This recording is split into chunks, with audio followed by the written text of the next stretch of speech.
CM साहब ਨੂੰ ਇਹ ਵੀ ਕਿਹਾ ਮੈਂ ਕਿ ਦੇਖੋ ਗੱਲ ਇਹ ਆ ਤੁਸੀਂ ਬੁਢਾਪਾ ਪੈਨਸ਼ਨ 250 ਰੁਪਏ ਵਧਾਉਣਾ ਉਹਦੇ ਨਾਲ 700 ਕਰੋੜ ਰੁਪਏ ਦਾ ਸਰਕਾਰ ਤੇ ਖਰਚ ਪੈਂਦਾ ਹੈ ਇੱਕ ਵਾਰੀ 250 ਕਰੋੜ ਠੀਕ ਹੈ। ਮੈਂ ਕਿਹਾ ਗੱਲ ਇਹ ਆ ਤੁਸੀਂ ਭਾਵੇਂ ਉਹਦੀ ਜਿੰਨਾ ਮਰਜ਼ੀ ਵਧਾ ਦਿਓ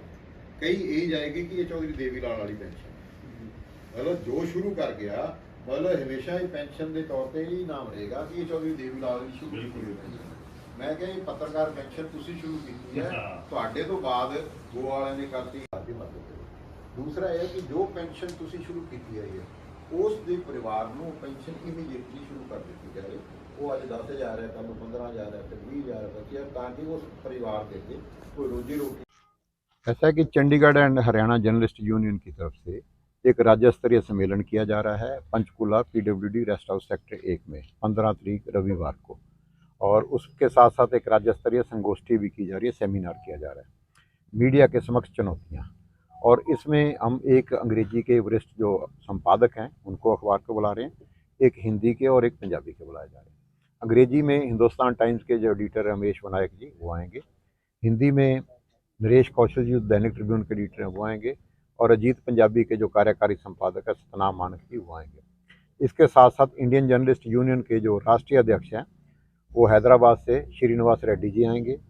और जो प्रेस काउंसिल के पहले मेंबर रहे हैं और अब फॉर्मर प्रेसिडेंट भी है इंडियन जर्नलिस्ट यूनियन के SN सिन्हा जी वो दिल्ली से आएंगे, और जो राष्ट्रीय महासचिव हैं जम्मू जी वो भी आएंगे। और इस कार्यक्रम की अध्यक्षता जो है वो जो आज समाज अखबार के है, इंडिया न्यूज़ है, संडे गार्जियन है, इन अखबारों के सारों के जो मालिक है और मेंबर पार्लियामेंट है कार्तिकेय शर्मा वो करेंगे, और मुख्य अतिथि जो हैं वो दुष्यंत चौटाला जी होंगे। तो साथियों, जो पत्रकारों को समस्याएं आ रही हैं, दिक्कतें आ रही हैं, परेशानियां आ रही हैं,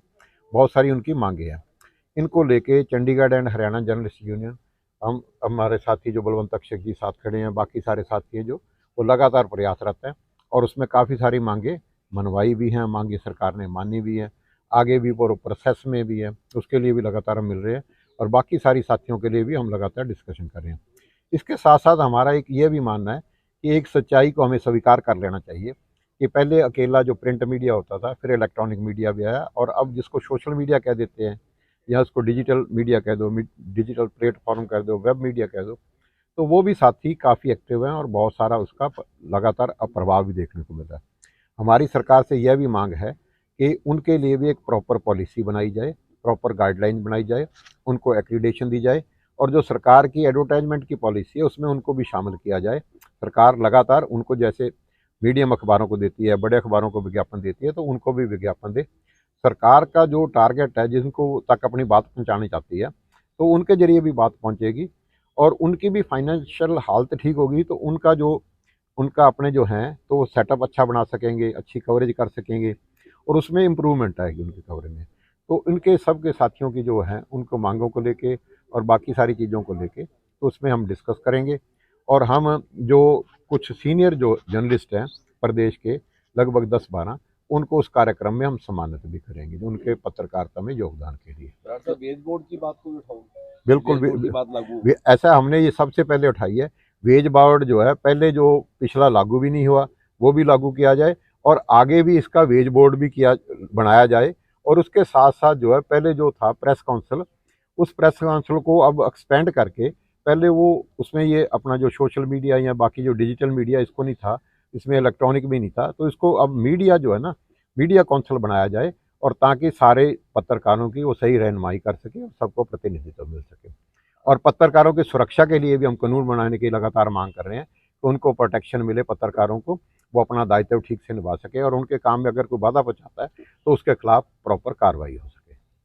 आपका लंबा एक्सपीरियंस रहा है, आपके मुताबिक क्या चुनौतियां होती हैं पत्रकारों के सामने? पत्रकारों के समक्ष तो दिनों दिन बहुत चुनौतियां बढ़ती जा रही हैं। हमने इनका पत्रकारों का जो काम का है माहौल, जो उनका सर्वाइवल का है, इनकी भी चुनौतियां, और उनको दिन रात भागना पड़ता है। और जैसे हमने कोरोना में देखा है, हमारे बहुत सारे पत्रकार योद्धा जो हैं वो मतलब उस कोरोना के दौरान अपना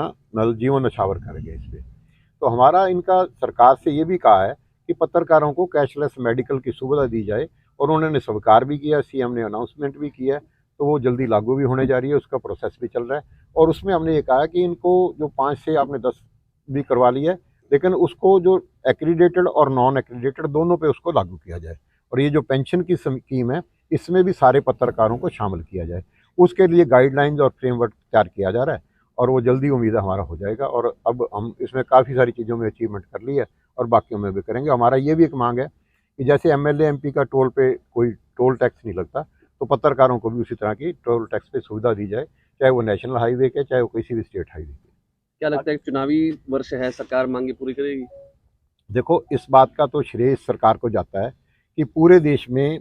जो पेंशन थी पत्रकारों की, पूरे देश में पहले कहीं नहीं लागू हुई थी। सबसे पहले उसे लागू करने वाला हरियाणा था और उसका श्रेय आज भी उनको जाता है। और हरियाणा में लागू होने के बाद उसको बाकी सरकारों ने, चाहे वो राजस्थान है, चाहे वो हिमाचल है, चाहे वो पंजाब है, चाहे वो गोवा है, चाहे वो मध्य प्रदेश है,